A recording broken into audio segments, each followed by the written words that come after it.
Thank you all for joining us for the Costume Society Mid-Atlantic Regions webinar. And we welcome Ayaka Iida to discuss costume history resources and in Japan and how to make use of them there and at a distance. And I think this is going to be a wonderful resource because it's something that we know there's wonderful stuff there. We just don't know much about where it is and how to find it and access it. So this is going to be great. So I am going to introduce Ayaka. Ayaka Sano Iida is a Japanese fashion historian and freelance arts professional based in New York. In 2020, she earned an MA in costume studies from New York University, where she wrote her thesis on the designer Hanae Mori and her impact on the US fashion industry during the 1960s and 70s. Passionate about fostering cross-cultural exchange through research and curatorial work, Ayaka has assisted with exhibitions, including Boro Textiles, Sustainable Aesthetics at the Japanese Society in New York, Contemporary Muslim Fashions at the Cooper Hewitt Smithsonian Institution Design Museum, and most recently, Kimono Style, the John C. Weber Collection, which is planned to open next month at the Met.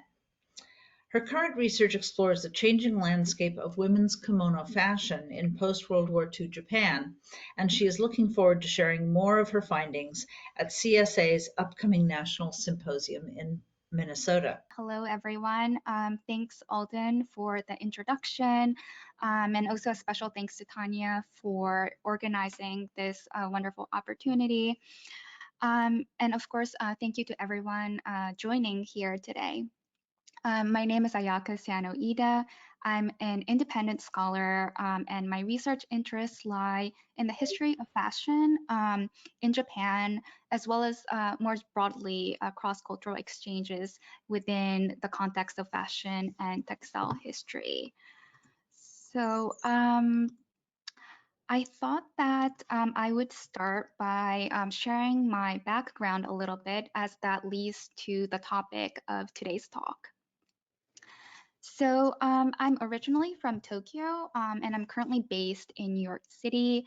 And I've basically moved between the US and Japan throughout my life, as well as my career. I was educated in both countries, and I've also worked in both countries.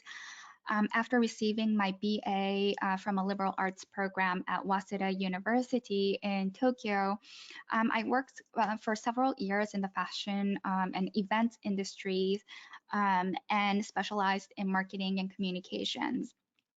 But I've always had a passion for the arts, and I was especially fond of fashion-themed exhibitions through my travels, both domestically and internationally.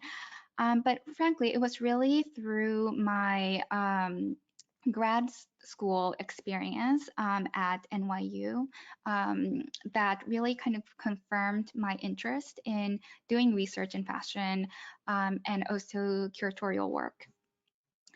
So over the course of the past several years, during and also after my grad school, I came to develop a strong interest in researching the history of Japanese fashion and the ways in which the Japanese fashion industry evolved over time, especially throughout the 20th century.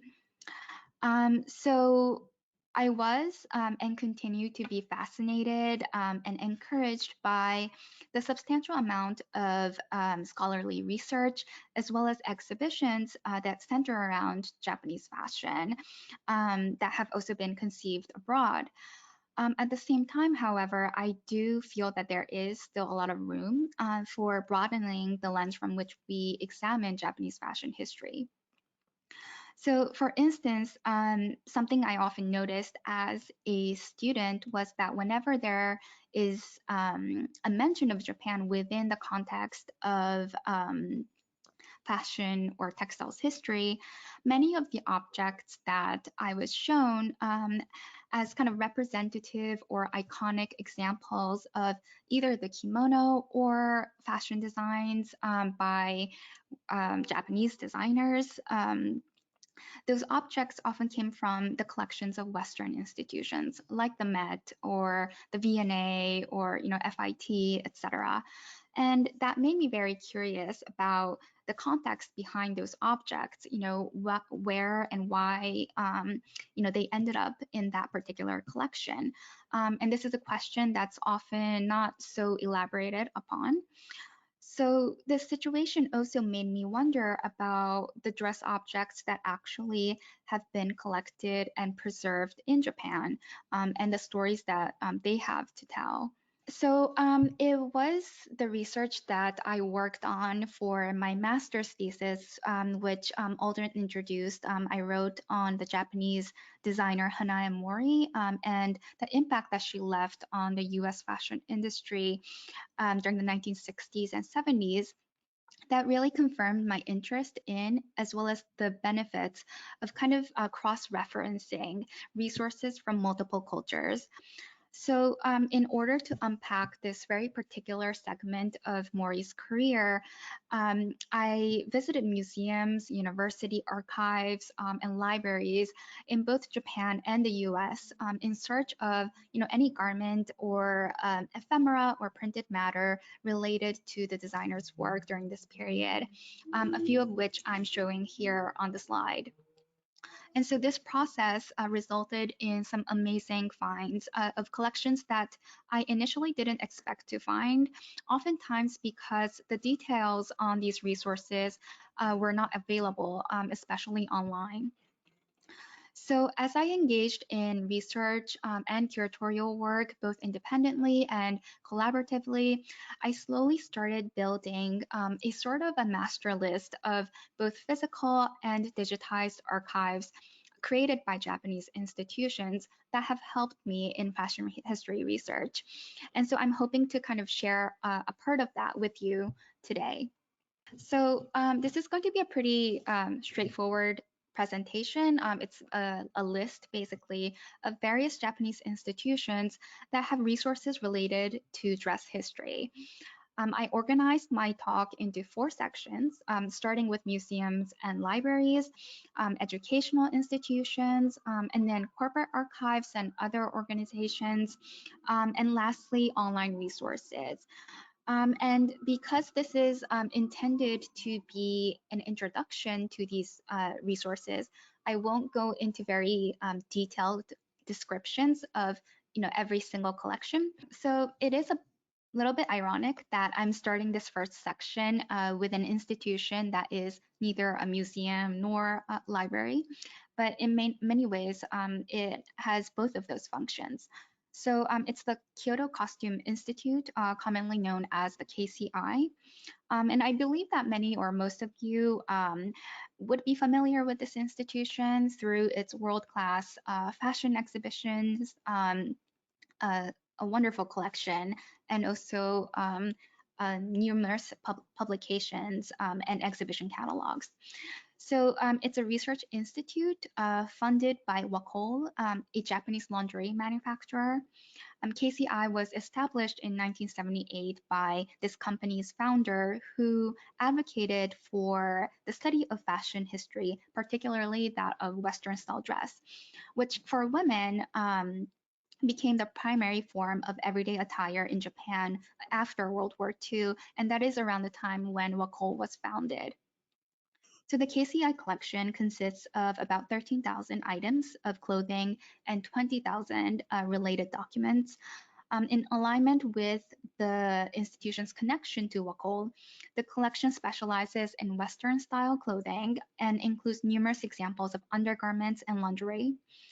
They're also renowned for the development of period mannequins that I think many in the Western museum world refer to as like the Kyoto mannequins. I think officially they're called the KCI mannequins. And also another strength of their collection is works by Japanese fashion designers, including over 1,000 dress items from Comme des Garçons.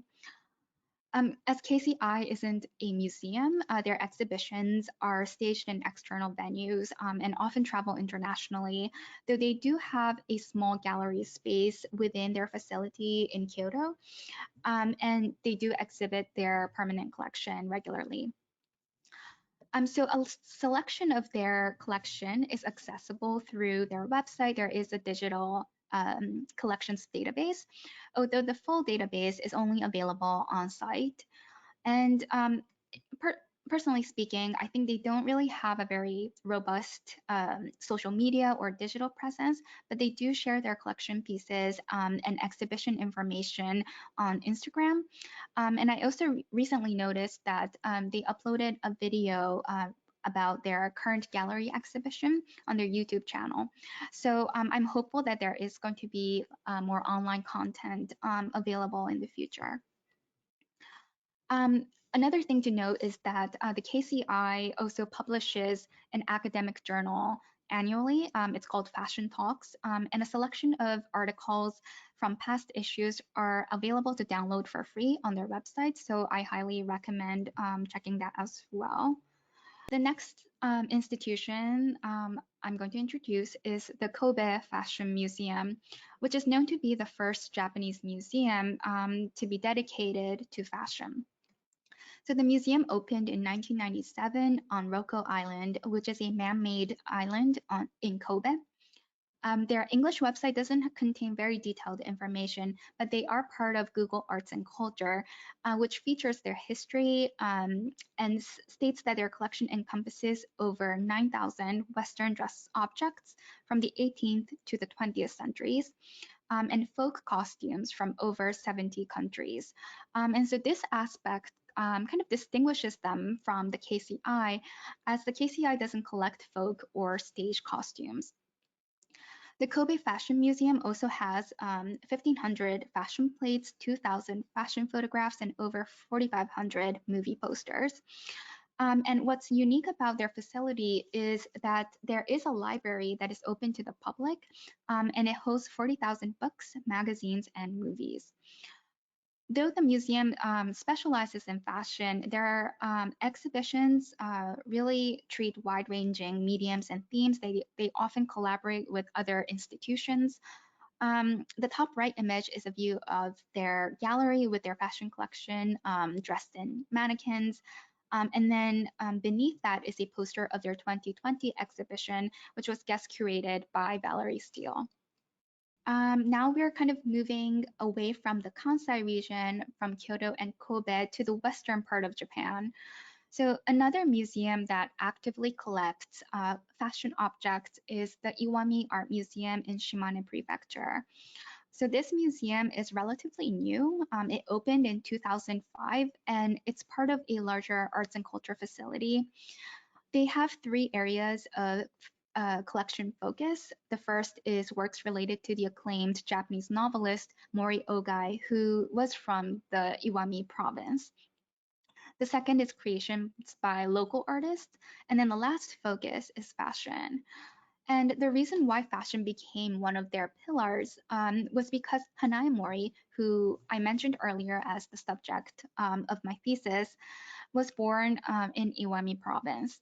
So the designer has donated pieces from the brand archive to this museum, where they also collect 20th century Western fashion more generally, as well as a genre of Japanese art called bijinga, which literally means pictures of beautiful women. And I've included a personal favorite of a 1930s bijinga here in the center. And it depicts a very interesting cultural kind of mix of women's dress from that time period. So through my research on Hanae Mori, I had the pleasure of visiting this museum and seeing their costume collection. And they do organize exhibitions on fashion regularly, both at their institution as well as at other museums around Japan.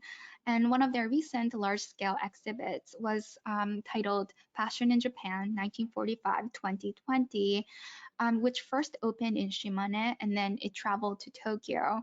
And it brought together an impressive array of fashion designs, media like magazines, and other ephemera from, of course, the Iwami Art Museum, but also the KCI, the Kobe Fashion Museum, as well as designer archives, private collections, and university collections, which I'll mention later on.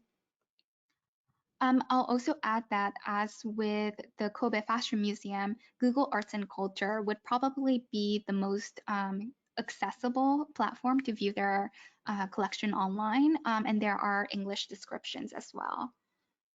The institutions that I've mentioned so far have specialized primarily on Western style clothing, regardless of where or by whom it was made. But now I'd like to share Japanese museums that have notable kimono collections and the different platforms you can use to view the collections online. So the names that you see on the slide are online databases of art collections that belong to national museums in Japan.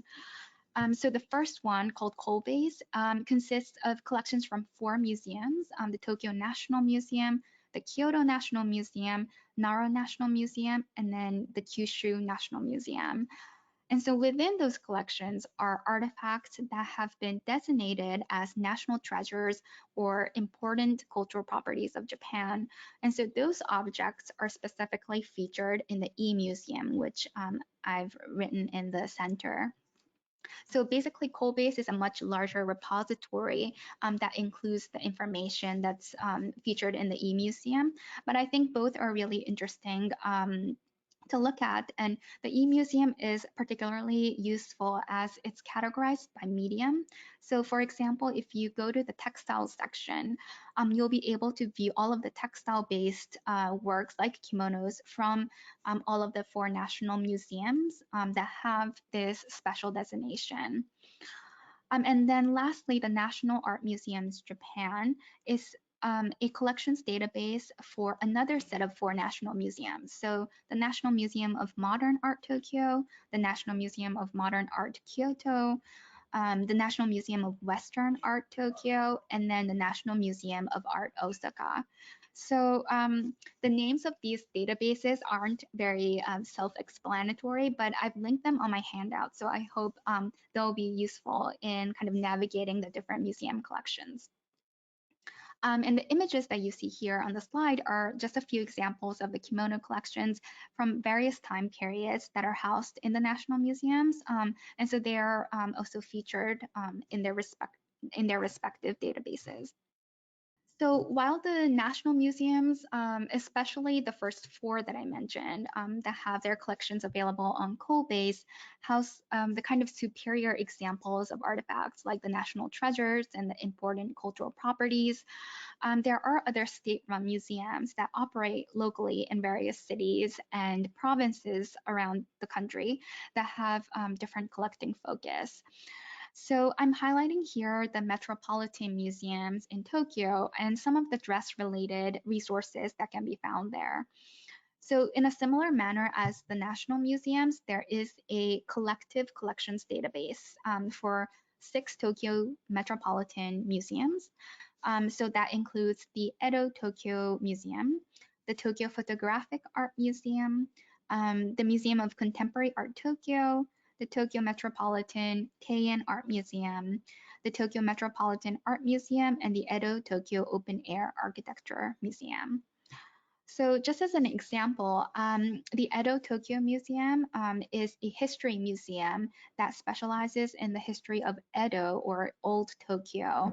And so their permanent exhibition showcases the sceneries and everyday lives of Tokyo throughout history, with both replicas and surviving objects. And they do have dress and textile-based artifacts like kimonos, as well as documents related to the commerce and the local industry, like the advertisement that I've put on the slide, the second picture from the left, which is for women's everyday kimonos made with a particular kind of fabric called mason that was popular during the first decades of the 20th century. I also recommend the collection of the Tokyo Photographic Art Museum, which is dedicated to photography and moving image and has wide-ranging examples of visual materials that document the quotidian life, as well as scenes from stage and film that were captured by Japanese, but also non-Japanese photographers. And the reason why I don't have pictures on the slide is because I realized that they don't have high-res images on the database. But regardless, they do have small images and also descriptions in English. So I think it's still a valuable resource to look at. And then lastly, the Tokyo Metropolitan Keian Art Museum, which is actually a really beautiful Art Deco building located in Tokyo. And it was formerly resided by members of the Japanese royal family. So their collection consists mainly of the decorative arts collection and artworks that were owned by this family.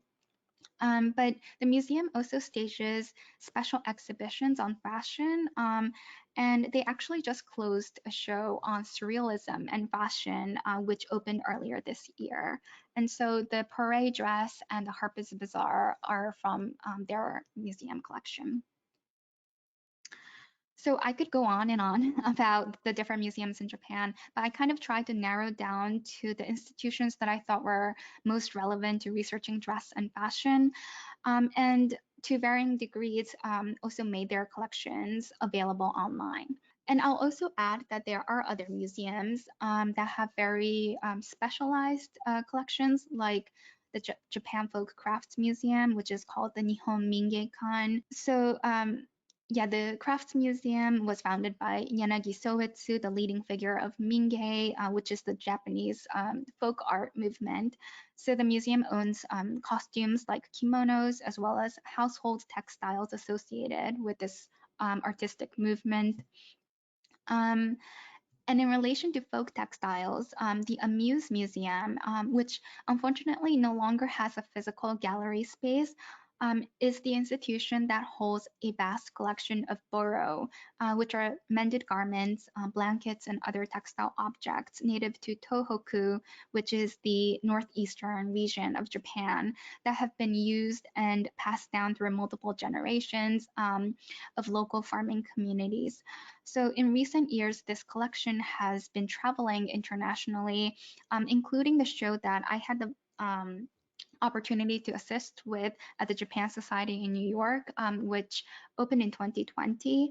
And then the photo that I have on the slide is the most recent installation at the Museum of Far Eastern Antiquities in Stockholm. So I'm ending this section with an introduction to the National Diet Library, which is one of the largest libraries in the country, and it is open to the public. It was established to serve as a research library for members of the National Diet, basically the government. So its scope and function are very similar to that of the Library of Congress that we have here in the US.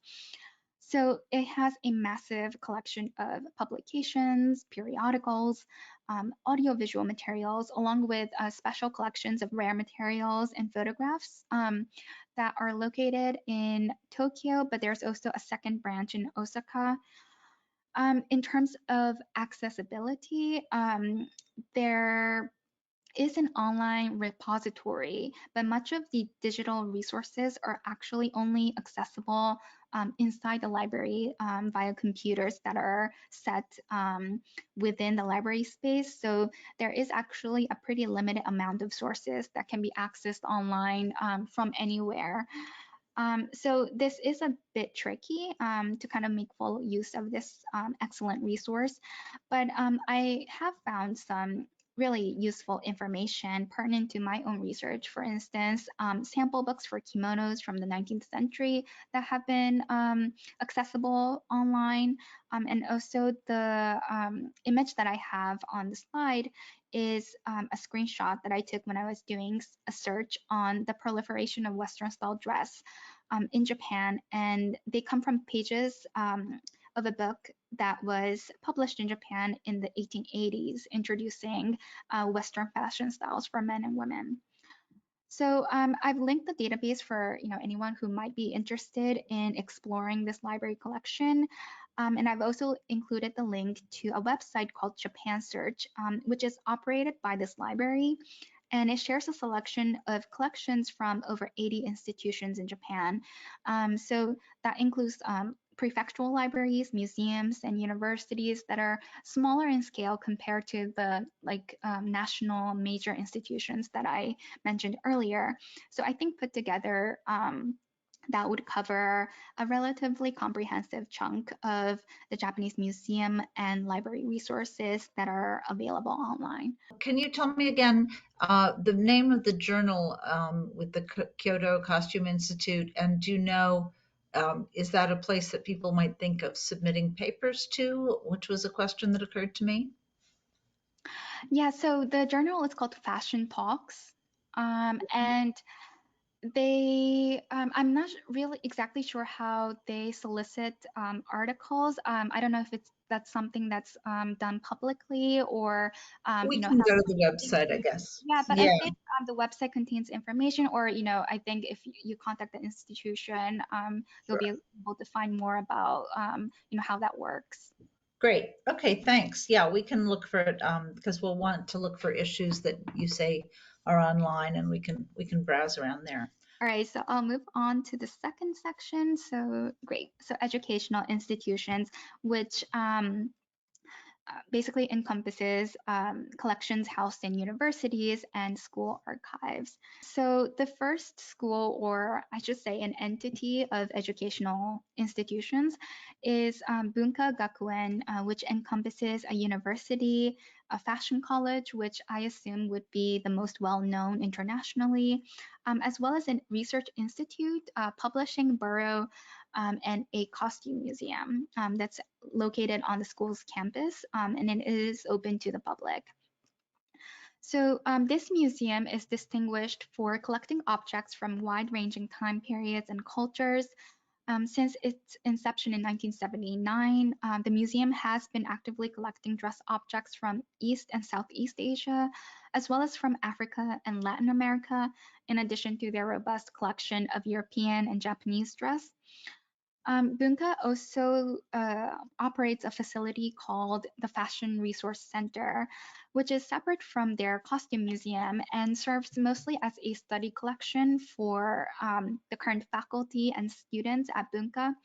And I haven't personally had the opportunity to consult this resource in depth, but I have seen the archives of Japanese designers who have studied at Bunka, like Yoji Yamamoto and Kenzo Takada, that have been featured in fashion exhibitions in Japan.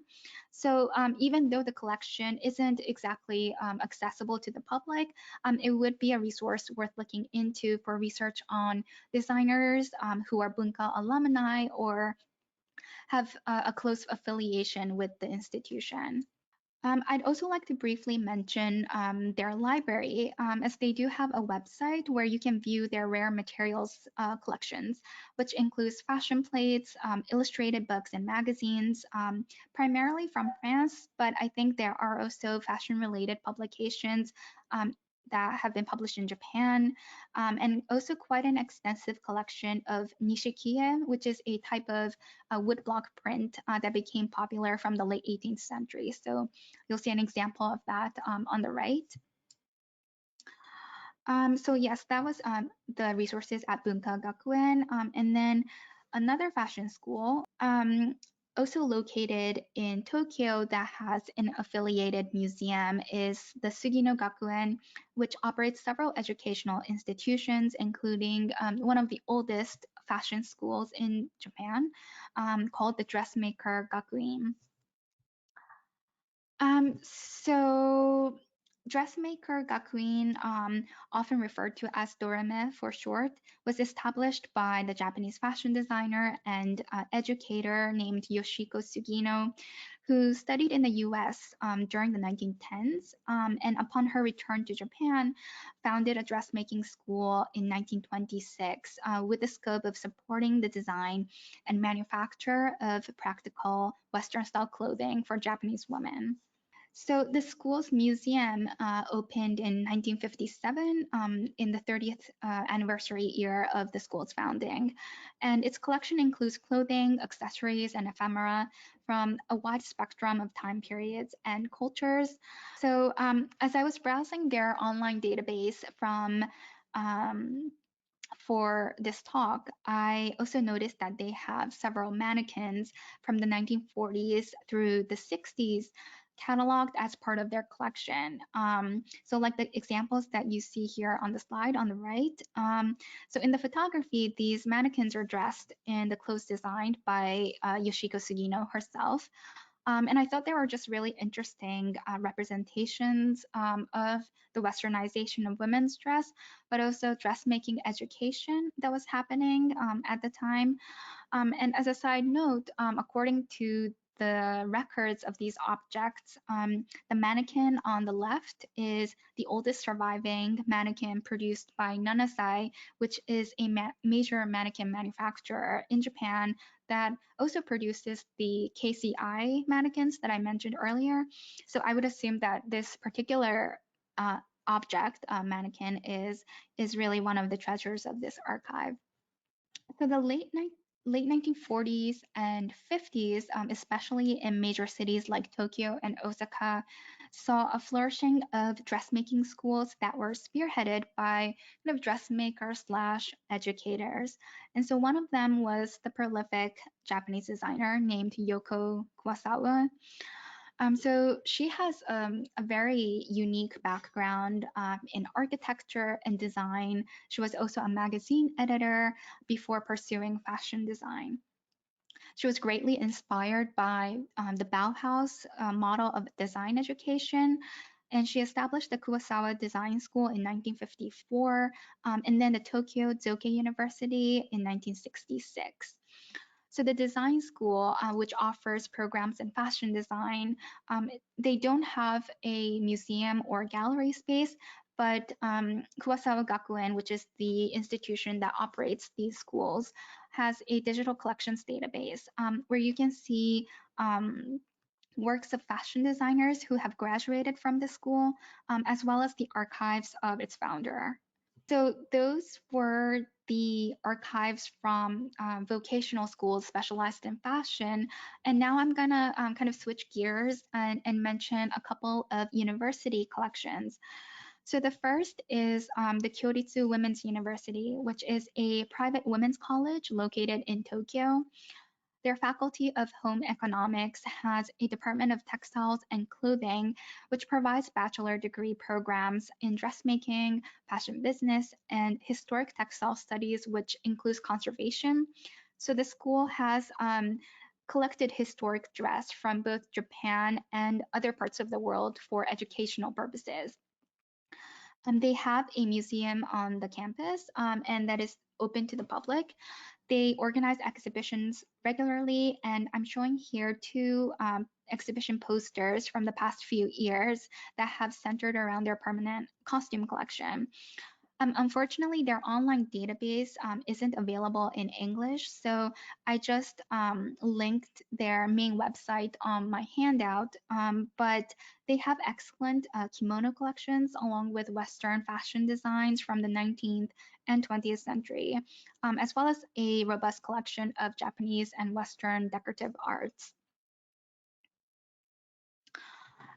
So moving on to the next institution. So the next university collection is the Joshibi University of Arts and Design, which is a private women's art university with campuses in Tokyo and Kanagawa. The university has a department dedicated to crafts and design, which includes programs for textile design and production.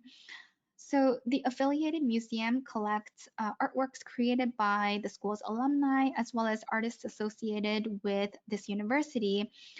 And according to the museum's website, it holds one of the largest textile collections in Japan, including Andean, Egyptian Coptic, Persian, Indian, Indonesian textile objects, along with an extensive collection of kosude kimonos.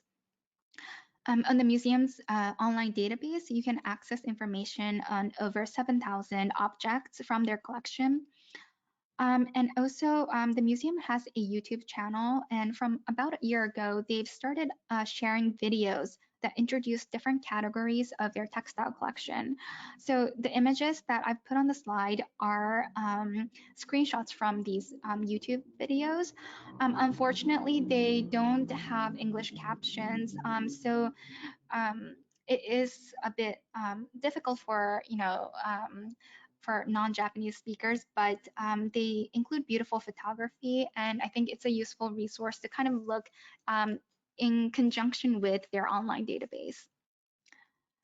So finally, the last educational institution that I'd like to touch upon is the Tokyo Kasei University, which is another private women's university located in Tokyo and Saitama.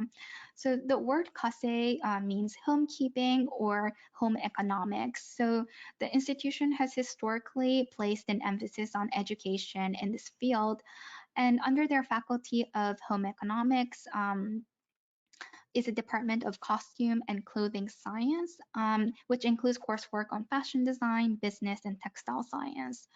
So they have a museum with a collection of about 20,000 objects, primarily of dress and textile objects, including around 5,000 miniature samples of garments and accessories that were utilized for dressmaking education back in the late 19th through the mid 20th century. And some of these garments have been designated as tangible folk cultural properties of Japan.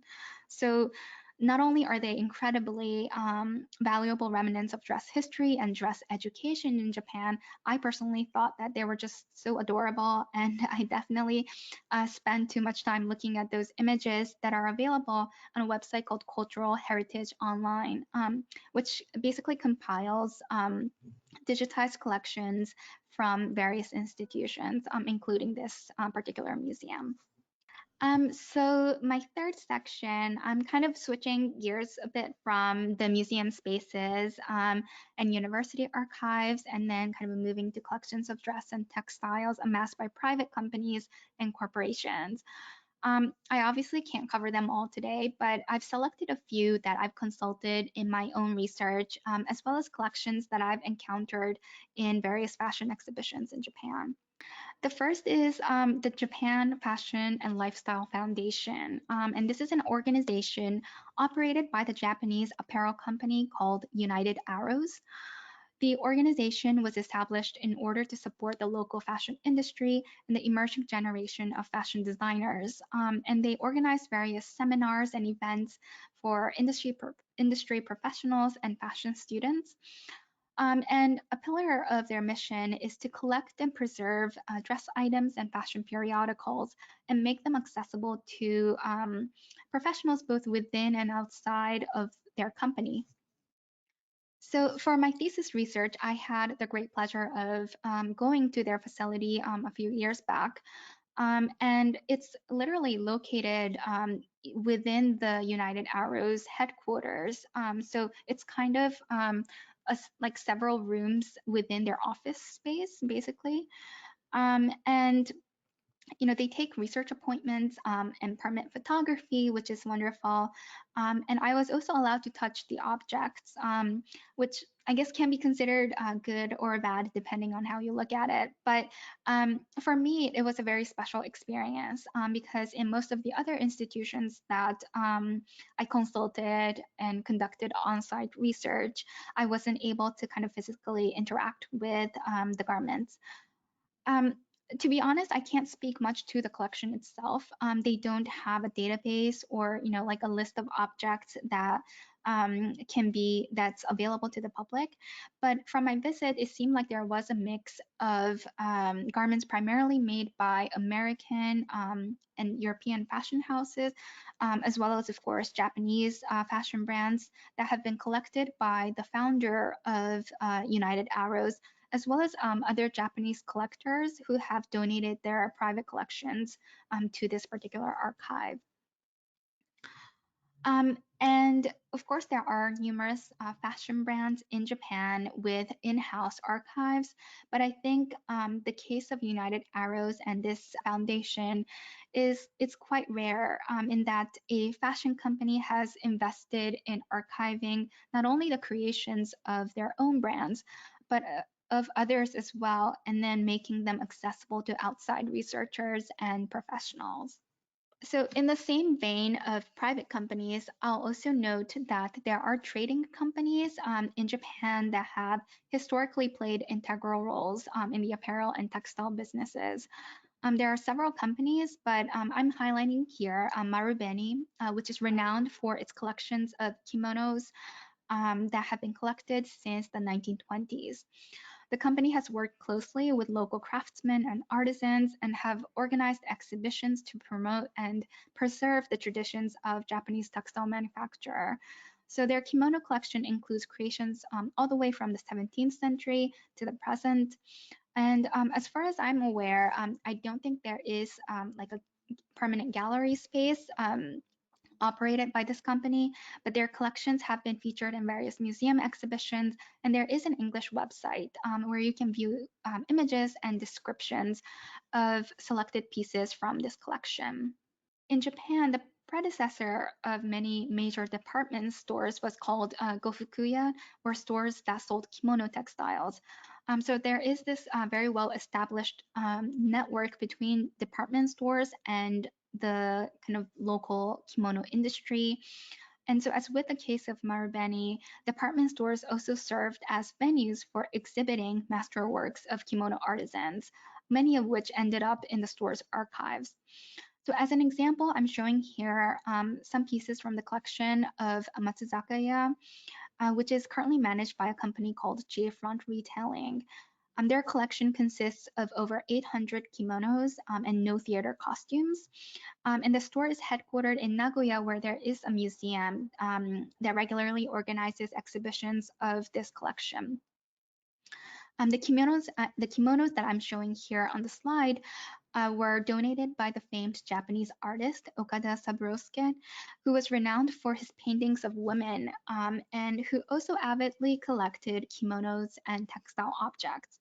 So as you can see from the juxtapositions of his paintings and the kimonos from this collection, the outfits that his models wore actually existed and were part of the artist's personal collection, which I found to be quite fascinating. The paintings come from different collections, but the kimonos are part of the Matsuzakaya archive.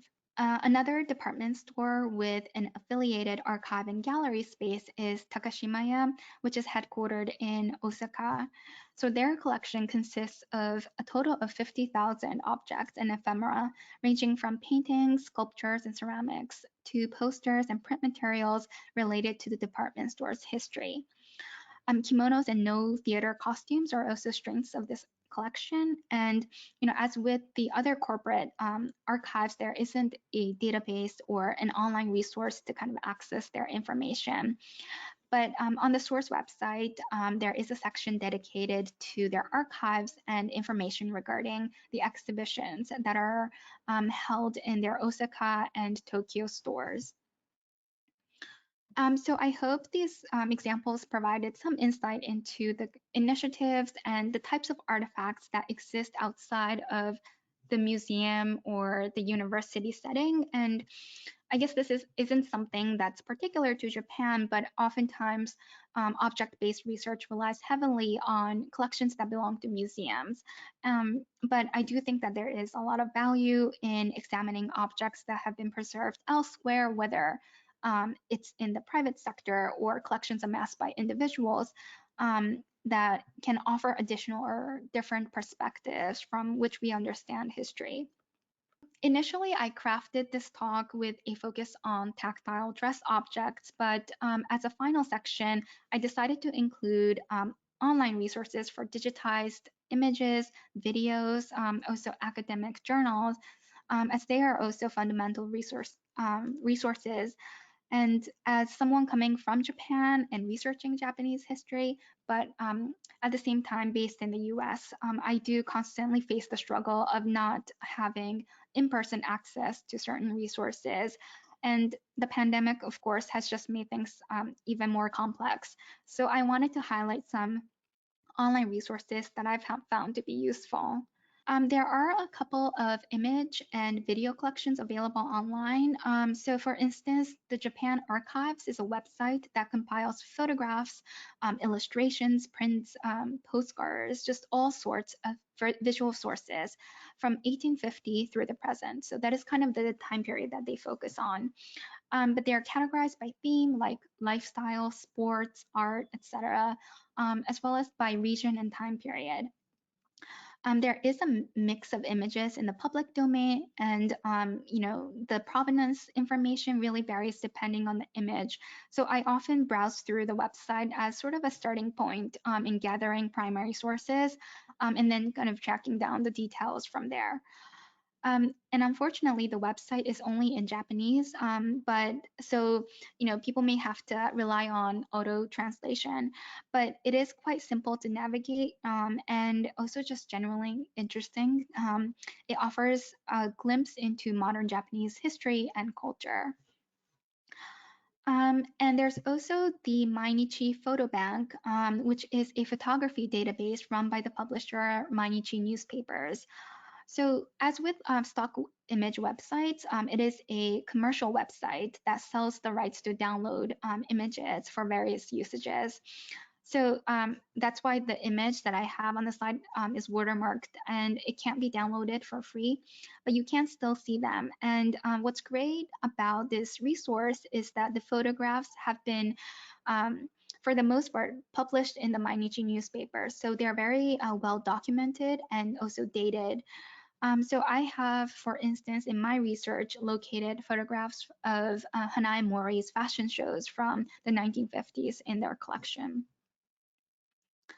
And also for anyone who may be interested in examining Japanese films, two nonprofit organizations, Japan Foundation and Uni Japan, manage the Japanese Film Database, which is a repository of pretty much all Japanese films. And there aren't clips available to watch, but the information on the movies and film stills are accessible. And what's wonderful is that there is an English version of the database along with contact information for each film of the movie companies. So I think that's very researcher friendly and I highly recommend this resource.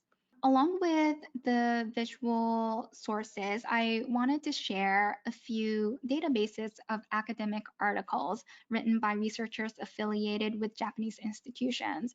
So platforms like Signy, JStage, and IRDB are very much like ProQuest or JSTOR. There is a combination of articles that can be downloaded full text, open access, while others require an institutional account for login. So it is diverging a bit from the kind of object collections that I was introducing earlier, but I feel that just as local museums and institutions open up the possibility of exploring objects that can't be accessed elsewhere, it's equally important to kind of acknowledge and consult the scholarship published by local researchers. And I think, here's where the issue of language can become a barrier. But I've noticed that in the case of major Japanese databases, like the ones that I'm introduced here, there are titles and abstracts, if not the whole text, available in English. So once you can locate the basic information, I think there are different ways of approaching and attempting to access and utilize the resource, whether it be contacting or communicating with the author or using translation services to grasp what the content is. So whatever the situation may be, I feel that the important step is to kind of take the time and locate those original sources. This basically concludes my presentation. Obviously, this list isn't exhaustive or comprehensive. There are obviously many other places with dress collections, and naturally my selection stems from my own research experience and involvement in various exhibitions. So depending on the culture or type of artifact, there are other resources out there. But yeah, I do hope that there was a resource or two that was new to you or that you found to be relevant to your research or creative work. And yeah, as I focus on Japan, obviously the collections, a lot of the collections centered on objects like the kimono.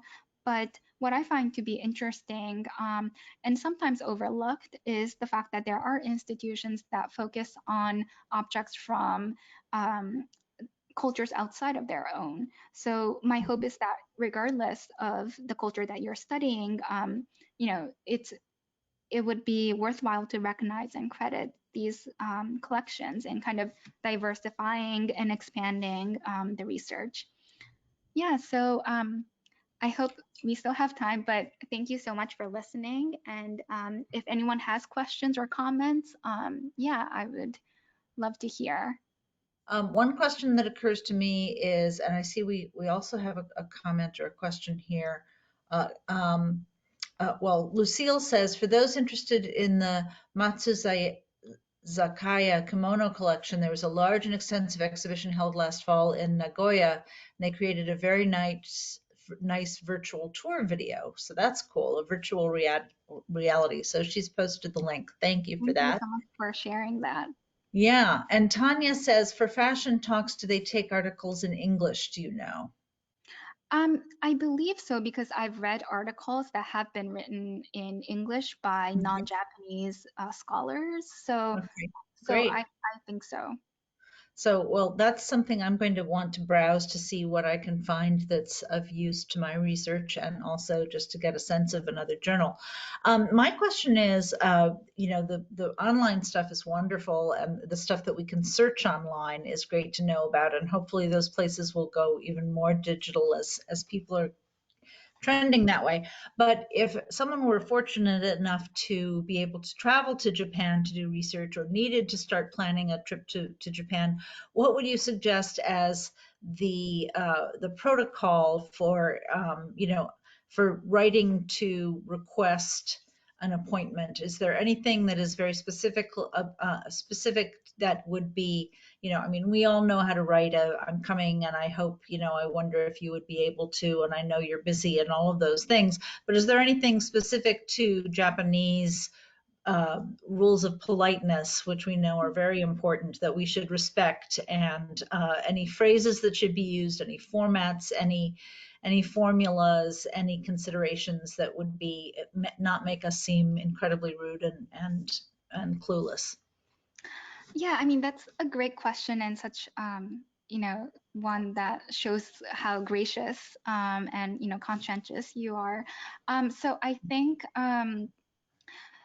one thing I'll note is that, is to, I think it depends on whether that's going to be written in English or, in Japanese, but um, many museums may not have staff who are who can communicate in English, and so I think that's definitely worth checking whether it's kind of making that first contact in English and seeing how they respond, but also Mhm. perhaps asking someone who can communicate in Japanese to kind of maybe make a like an introduction. Make that initial thing of saying, I would Right. like to discuss this. I don't speak Japanese, but is there someone we could speak to? Yeah, Exactly, because that many of seems these sensitive. institutions are so small, and of course, like places like the KCI, they do exhibitions internationally, but more local institutions, may Mhm. not be so used to kind of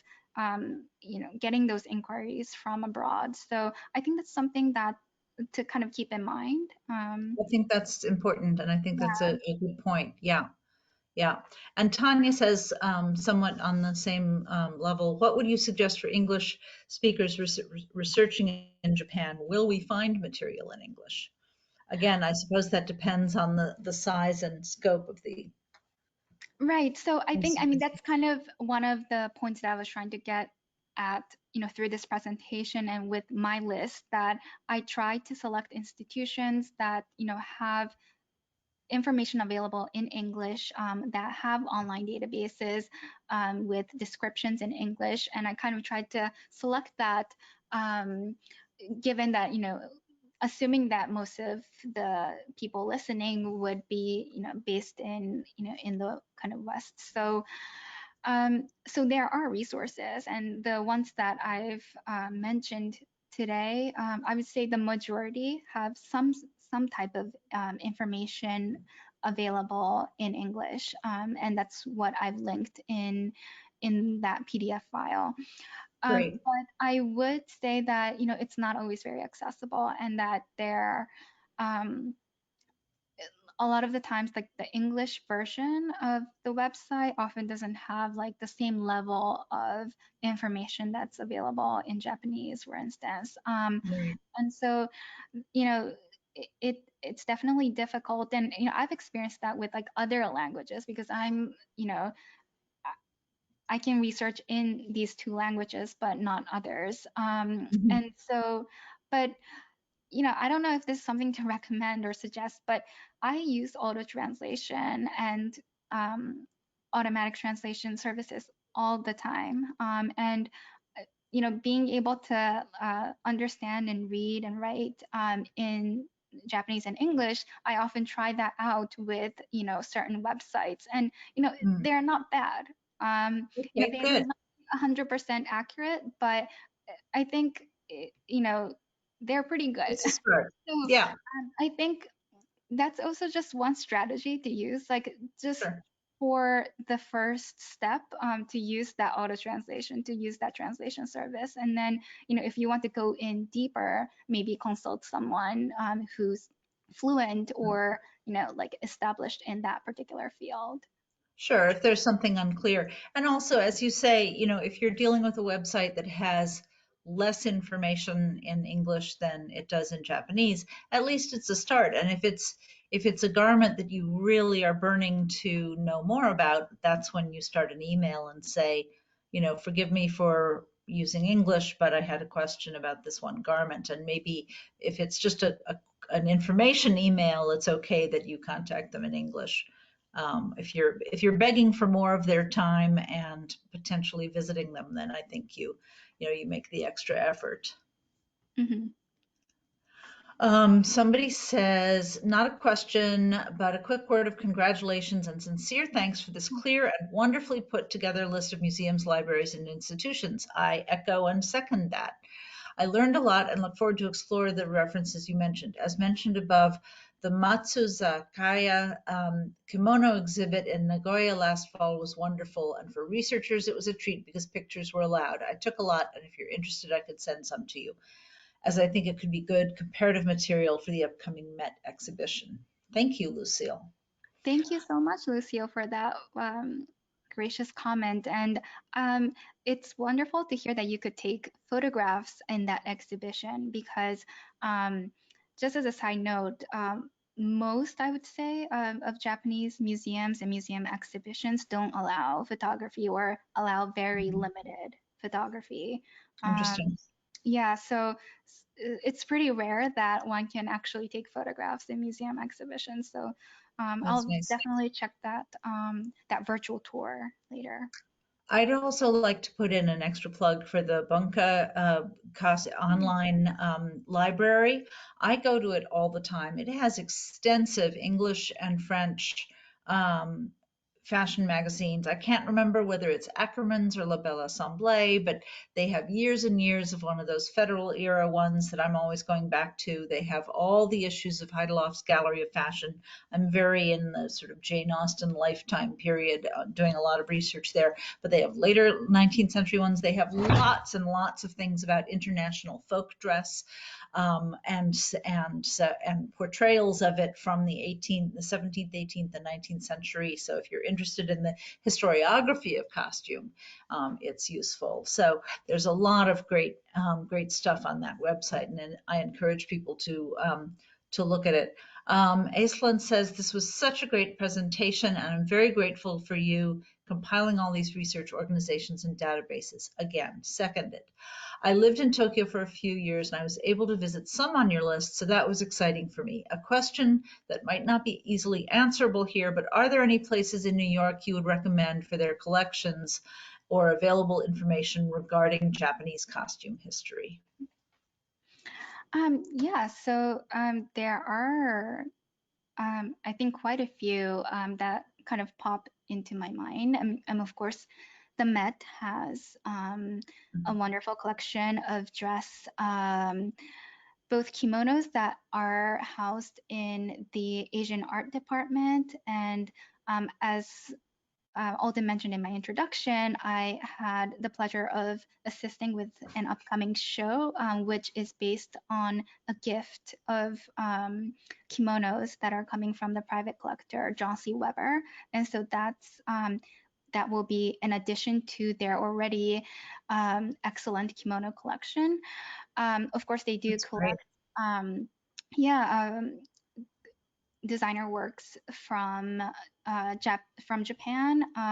Many Mhm. contemporary Japanese designers. I would also Mhm. say the museum at FIT is also has a great collection of fashion designs by Japanese designers. And I forget the year, but they did an exhibition on Japanese fashion. I think Yeah. several years back. Um, so that would definitely be a resource. On the note of the Met, I would also suggest the Met Costume Institute's library, which may sound like they collect fashion periodicals from Western countries, but they have an excellent collection of fashion periodicals from Japan, like Fruits magazine that had this very kind of subcultural style in the 1990s. I also wrote a blog article for the library about a year ago, I would say, and it was on their collection of Hanatsubaki, which is a PR catalog published by the Japanese cosmetics company Shiseido. And the Costume Institute's library has, I think, one of the most extensive collections in the world of that particular catalog. And so, there are kind of, bits and pieces here and there.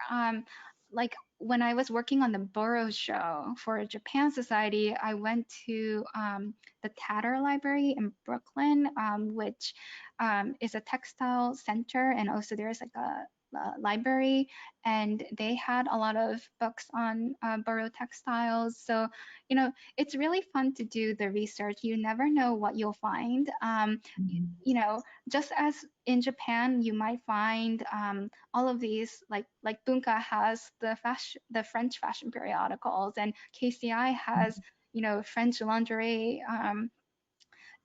It's really it's really about the object and the collection, and you never know where you'll find something wonderful. So yes, I think there are so many resources related to Japanese history in New York, and I think it's just really interesting to also track down that provenance history of like Mhm. why it ended up there. Yeah, Yeah, absolutely. Whose interest brought it there? Yeah. exactly. Yeah. Yeah. I think we're all going to be there's going to be an uptick in visitors to a bunch of these websites in the next few days. So Tanya has put on her camera. Do you want to say something to I conclude, Tanya? do. I want to thank you, Ayaka. I want to thank you, Alden, and I want to thank you all for joining Hidden Gems, an introduction to fashion archives in Japan. Ayaka, this was fascinating information, and I thank you for your time this evening. And Alden is a longstanding member of CSA, if you don't know Alden, and is a curator at the DAR Museum, the Daughters of American Revolution Museum here in Washington, D.C., where she's curated numerous exhibits on costumes, toys, and quilts. So I thank you for moderating tonight. And Um, I meant to say, I am wearing my cherry blossom sweater because I am here in Washington, D.C., where we just finished cherry blossom season with all those beautiful trees donated by the people of Japan. So I am honoring that connection. yes, hey, that's wonderful. Thank you for pointing that out. It's great. I thank you all tonight. Thank you, Tanya, Thank you. and thank you, Ayaka. Thank you Thank you, so everyone.